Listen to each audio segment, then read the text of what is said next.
এক ছিল এক সুন্দর পরী আর এক রাজকুমার, আর ছিল তাদের সাদা ডানাবালা পঙ্খী রাজঘোড়া। তারা তিনজন খুব ভালো বন্ধু ছিল। একদিন রাজকুমার আর পরী ভাবল পঙ্খিরাজ ঘোড়াকে একটু মজা দেওয়া দরকার। তারা ঘোড়ার কানের কাছে মজার গান গাইতে শুরু করল।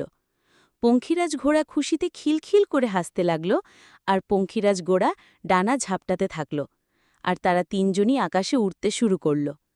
তারা ফুলের পাহাড় আর রঙিন মেঘের মধ্যে খেলে বাড়াল, আর খুশিতে খিলখিল করে হাসতে থাকল।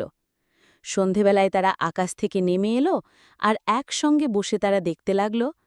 পরী রাজকুমারের কাঁধে মাথা রেখে বলল, যেখানে ভালোবাসা আর বন্ধুত্ব থাকে সেখানেই সত্যিকারের সুখ খুঁজে পাওয়া যায়। রাজকুমার আর পঙ্খিরাজ ঘোড়া খুশিতে সায় দিল, আর তারা প্রতিজ্ঞা করল চিরদিন এমন খুশিতে একসঙ্গে থাকবে। এভাবেই তারা ভালোবেসে আর খুশিতে থাকল চিরদিন।